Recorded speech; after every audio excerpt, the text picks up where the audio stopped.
안녕하세요. 제 나이는 60세이고 아들과 며느리가 결혼한 지 4년이 조금 넘었습니다. 결혼 4년이라면 아직까지는 서로 알콩달콩 깨가 쏟아져야 할 시기인데 아들과 며느리 사이에는 입에 담고 싶지 않은 일들이 참 많이 일어났습니다. 아들도 내 자식이고 며느리도 내 자식인데 그 일들을 지켜보면서 얼마나 마음이 아팠는지 모릅니다. 지금도 그 일들을 생각하면 잠을 자다가도 가슴이 답답해 가슴을 여러 번 내리쳐야 답답한 가슴이 풀리곤 합니다. 며느리는 나의 둘도 없는 친구의 딸입니다. 그 친구와 저는 어릴 적부터 한 동네에서 살았고 학교도 고등학교까지 쭉 같이 다녔습니다. 워낙 가까이 지내다 보니 친구라기보다는 자매와 같았습니다. 서로에 대해서 모르는 게 없고 얼굴 표정만 봐도 그날 기분이 어떤지 대충 알아차릴 정도였지요. 우리는 고등학교 때 약속을 했습니다. 우리가 결혼을 하면 각자 아들, 딸 하나씩 낳아서 둘이 결혼시키자고요. 그리고 손자가 태어나면 손잡아주면서 손자 데리고 같이 놀러 다니자고요. 우리의 약속은 일부는 이루어지고 일부는 이루어지지 않았습니다. 우리가 했던 말대로 훗날 결혼해서 저는 딸 둘의 아들 하나를 낳았고 그 친구는 딸만 하나 낳았습니다. 우리의 아이들은 다행히도 착하고 성실하게 뒷바라지를 해주었고 우리는 서로 누가 먼저일 것도 없이 아들, 딸의 중매쟁이가 되어서 결혼을 성사시켰지요. 아들, 딸 결혼식 하는 날 우리는 얼마나 기뻤던지 서로 끌어안고 덩실덩실 춤을 추었습니다. 이제 손자가 태어나면 되겠다고 하면서요. 그런데 계획대로 되지 않는 것이 사람 인생인가 봅니다. 아이들이 결혼하고 3달 후 친구와 친구의 남편은 교통사고로 둘이 나란히 세상을 떠났습니다. 상갓집을 다녀오다가 나서 문상하고 오는 길에 졸음운전을 해서 사고가 났다고 했습니다. 친구 사고 소식을 듣고 병원에 갔을 때 이미 친구는 숨을 거둔 상태였습니다. 병이라도 앓다가 떠났으면 그렇게까지 충격적이지는 않았을 겁니다. 그 친구의 갑작스런 죽음에 얼마나 황망하던지 장례식이 끝날 때까지 눈물도 나지 않았습니다. 친구를 수목장에 뿌리고 집에 온 그날 저는 몸살을 앓으면서 꼬박 이틀을 앓아누웠고 정신을 차리고 나니 내 옆에 친구가 없다는 것이 현실로 와닿았습니다. 그제야 저는 그동안 참아왔던 울음을 다 쏟아내었습니다. 하늘도 원망하고 먼저 간 친구도 원망하고 그러다가 살아있는 나도 이렇게 힘든데 모든 것을 두고 떠난 친구는 얼마나 힘들까요? 친구 생각에 가슴이 미어졌습니다. 울고 또 울면서 하늘 토해내듯 하늘에 있는 친구에게 말했습니다. 네 딸 우리 집에 보내주어서 고맙다. 네 딸은 내 딸이나 마찬가지니 내 아들보다 더 네 딸을 아끼고 사랑해주마. 나중에 손주가 태어나면 꼭 외할머니 얘기를 들려줄 것이다. 외할머니와 친할머니가 얼마나 친하고 둘도 없는 친구였는지, 외할머니가 얼마나 재미있고 좋은 사람이었는지 우리 얘기를 옛날 이야기 들려주듯 들려주겠다. 친구에게 얘기하면서 그 약속을 꼭 지키게 노라며 저는 다짐하고 또 다짐했습니다. 그런데 친구에게 참으로 볼 면목 없는 일이 일어났습니다. 친구가 떠나고 2년 후 자식보다 만큼이나 애틋한 며느리가 얼굴이 퉁퉁 부어서 저를 찾아왔습니다. 돌이 막 지난 아이를 업고서요. 얼굴을 보니 분명 지난밤에 울고 또 운 것 같았습니다. 심상치 않은 느낌에 가슴이 철렁 내려앉았지요. 저는 왜 그러냐고 묻기 전에 차 한 잔을 내왔습니다. 며느리는 차를 한 모금 마시더니 또 눈물을 툭 쏟아냈습니다. 속에 고인 눈물은 다 쏟아내어야 병이 안 된다 싶어서 저는 아무 말도 안 하고 며느리 등만 쓸어내려주고 있었습니다. 눈물만 흘리다 서름에 복받쳐서 소리내서 울다가 나중에는 속에 있는 눈물을 다 쏟아냈는지 얘기를 꺼내더군요. 신랑한테 다른 여자가 있어요. 그만두라고 했는데 점점 더 깊어지는 것 같아요. 아무리 얘기해도 듣지를 않아요. 저 어떡하면 좋아요. 너무 힘들어요. 혹시나 했는데 나쁜 예감은 그대로 현실이 되었습니다. 제 심장이 엄청 쿵쾅거렸지만 저는 티내지 않으려고 애쓰면서 물었습니다. 어떻게 알았느냐고요? 며느리 말로는 아들이 다른 여자와 바람이 난 지 꽤 오래됐다고 했습니다.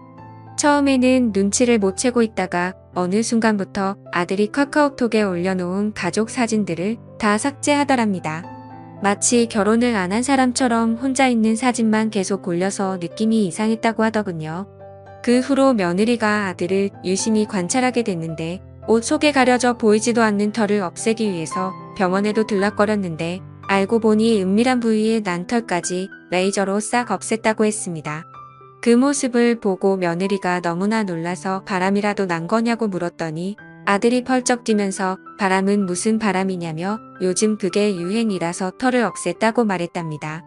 머리털은 유행 따라 기를 수도 있고 빡빡 밀어버릴 수도 있지만 그곳에 털을 없앤다는 말은 처음 듣는 소리라 참으로 괴상스럽다 생각이 들었습니다. 그래서 현장을 잡았느냐, 뭐하는 사람이냐, 가정은 있느냐 물어보니 상대는 커피숍을 하고 있는데 가정이 있는 여자이고 아이도 있는 것 같다고 했습니다.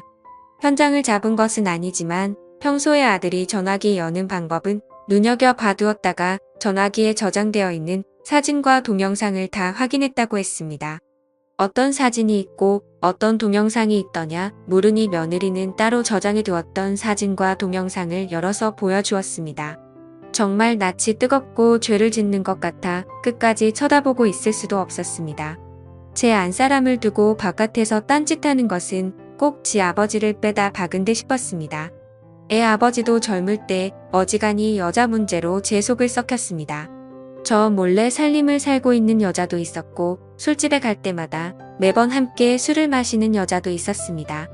술집에 있는 그 여자는 남편이 술이 취해서 몸을 가누지 못하자 우리 집까지 당당하게 찾아와서는 안방이 어디냐고 묻고 술 취한 남편을 안방까지 들어와서 눕히고 갔습니다. 그러고는 남편을 여보라고 부르면서 내일 보자고 하더군요. 어찌 그리 뻔뻔스러운지 그걸 보고도 당시에는 등신처럼 남의 남편에게 그게 무슨 말인지 한마디도 하지 못했습니다. 그런데 술집 여자를 만나는 것은 얼마 못 가 시들해졌고 진짜로 바람피는 여자는 같이 살림을 사는 여자였습니다. 여자가 생기고 난 후 남편은 집에도 잘 들어오지 않고 거의 그 여자 집에 살다시피 했습니다.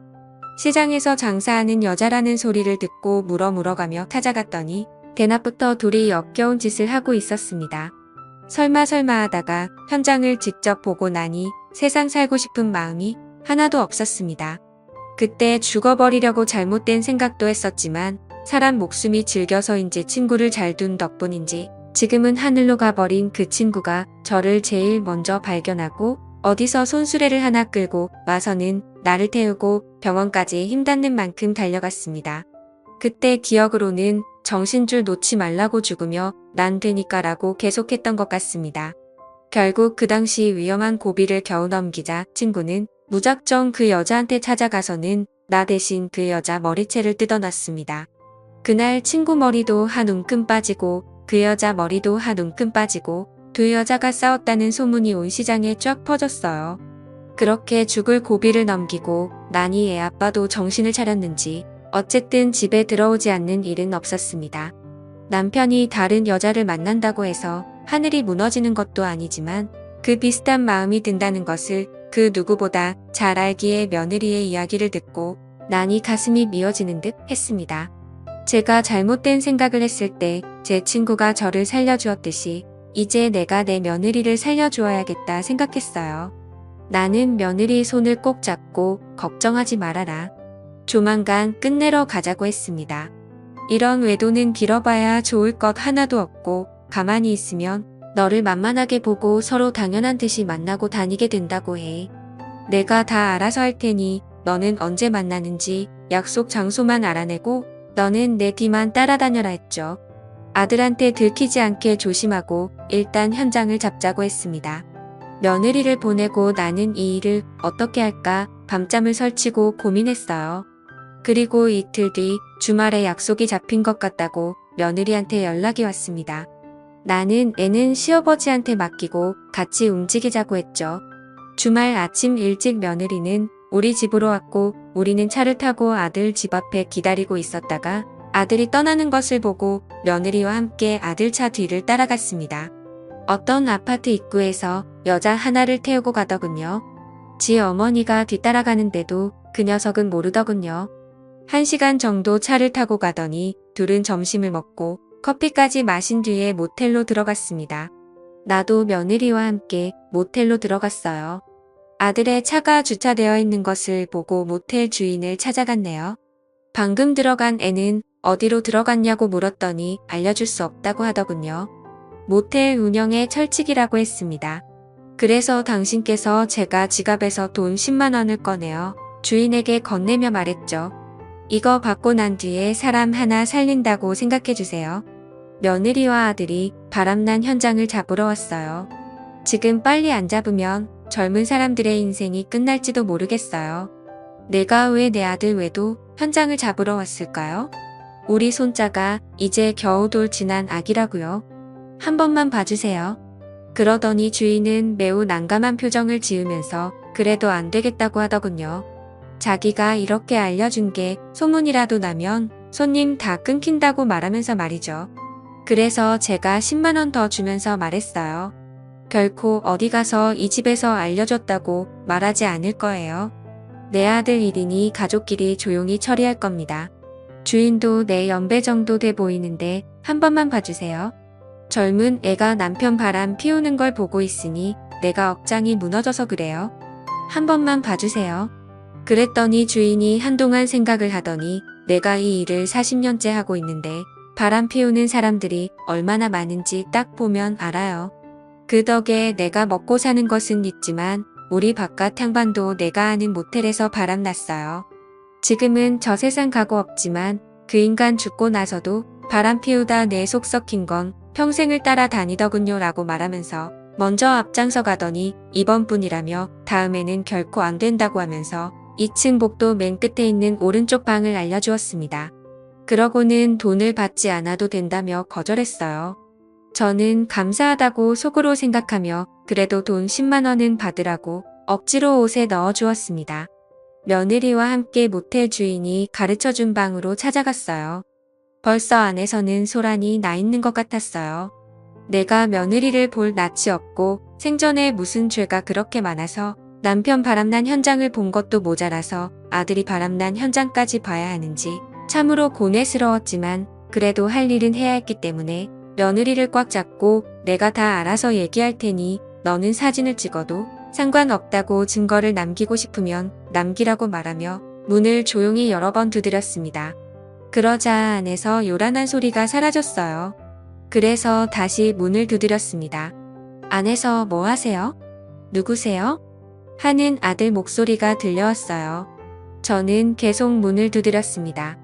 아들이 가운만 걸치고 문을 열고서는 저와 며느리를 보고 어버버거리며 당황해 하더군요. 가운을 대충 걸치고 나온 아들 얼굴을 쳐다보고 있는데 젊었을 때 지 아버지 얼굴이 얼마나 닮았는지 분통이 터져서 그 녀석의 등짝을 잇는 힘껏 내리쳐버렸습니다. 네가 네 아버지한테 닮을 게 없어서 이런 더러운 버릇을 담느냐고.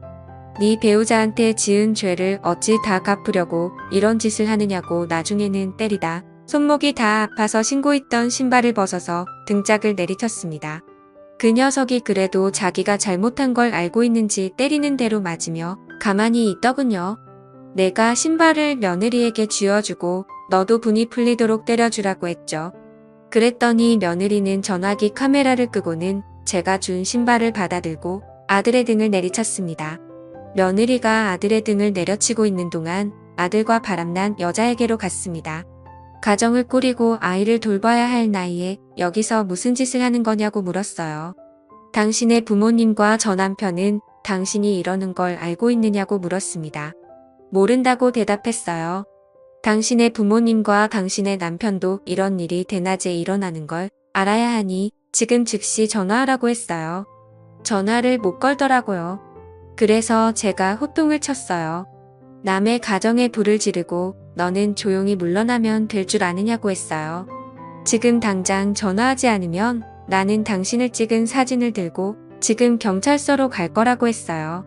그러면 경찰들이 이 사실을 당신의 가족들에게 알려줄 거라고 말하면서 지금 즉시 전화하라고 했습니다. 그랬더니 아들과 바람난 여자는 무릎을 꿇고 잘못했다고 싹싹 빌더라고요. 저는 물러서지 않았어요. 온 집안을 발칵 뒤집고 잘못한 것을 인정하는 말 한마디로는 끝나는 게 아니라고요. 이 정도의 각오도 안 하고 바람을 피우느냐고 너희가 웃어가며 붙어먹고 있을 때 내 며느리는 뒤에서 피눈물을 흘리고 있었으니 지금 빨리 전화하라고 했어요. 나는 젊었을 때부터 이런 일을 너무 많이 겪어서 이런 일에 익숙한 사람이니 그냥 넘어가려는 생각은 꿈도 꾸지 말라고 했죠. 그랬더니 어쩔 수 없이 자기 부모한테 먼저 전화를 하더라고요. 그냥 전화하지 말고 영상통화로 하라고 했어요. 그 여자의 부모 얼굴이 전화기 너머에서 보였어요.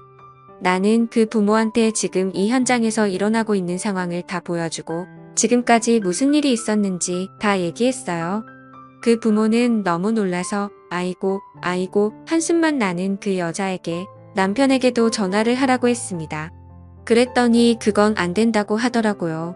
그러면 자기가 맞아 죽을지도 모른다고 하더라고요.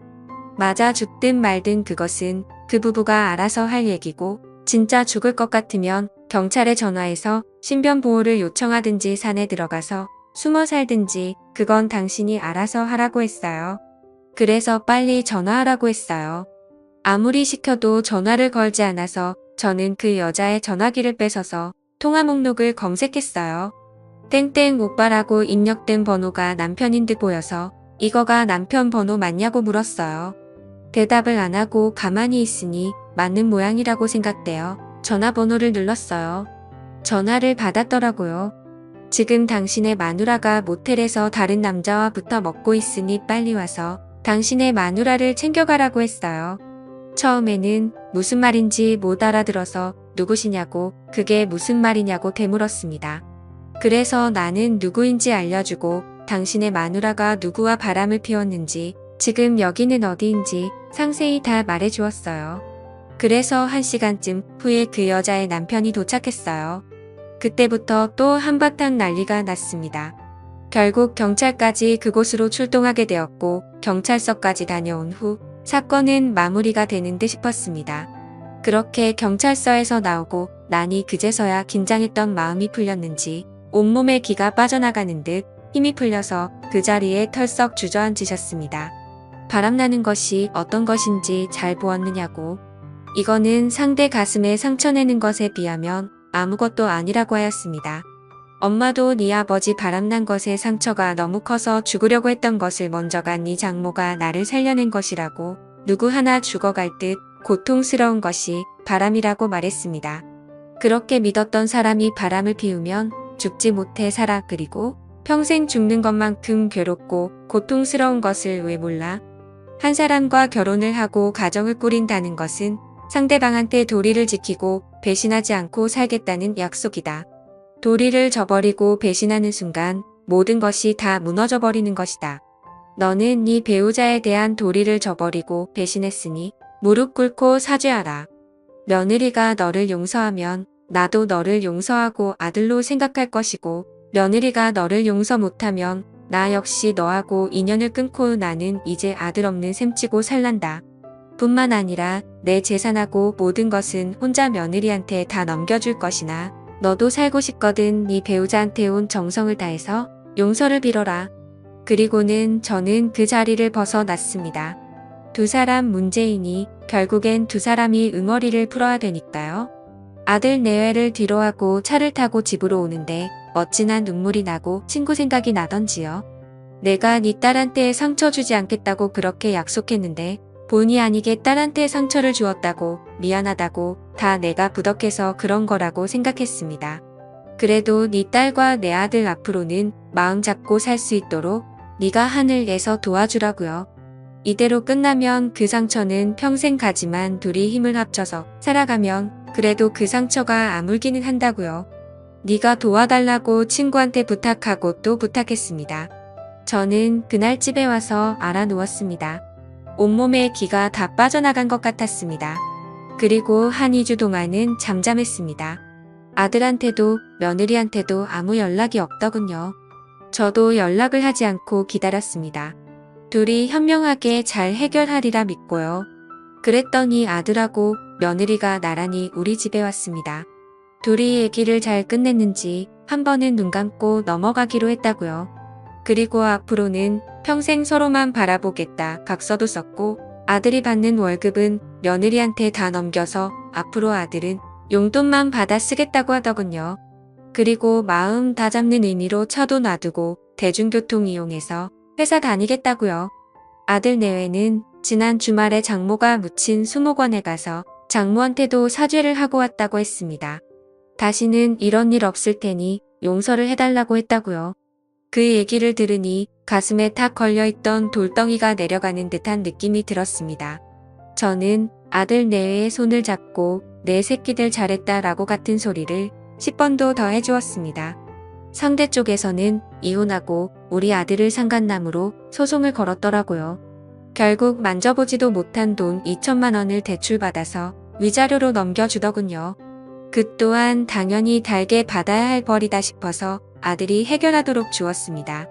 아들은 월급은 며느리한테 넘기고 저녁에 퇴근하고 대리운전까지 하면서 고생을 하면서 대출금을 갚고 있습니다. 한번 잘못된 선택을 해서 안 해도 될 고생을 하고 있는 것이지요. 바람이라는 것이 참 그렇습니다. 저도 겪어보고 주변 사람들 바람 피는 것도 보니 바람은 순간적인 실수로 지나가는 악몽과도 같더군요. 그 순간에는 바람이야 보드랍게 불어와서 정신을 차리지 못하지만 지나고 나면 그 세월이 너무 허무하고 그렇게 보드랍던 바람은 칼바람이 되어 불어왔습니다. 칼바람이 불고 난 뒤에는 후회해도 이미 늦은 때이지요. 칼바람에 주변 사람들이 다 상처를 입게 되니까요. 그런 것도 모르고 불나방처럼 불길로 뛰어드는 사람들이 많은데 세상의 모든 사람들이 우리 아들처럼 어리석은 선택하지 말고 부디 자기 가족 챙기면서 잘 살기를 바랍니다. 감사합니다.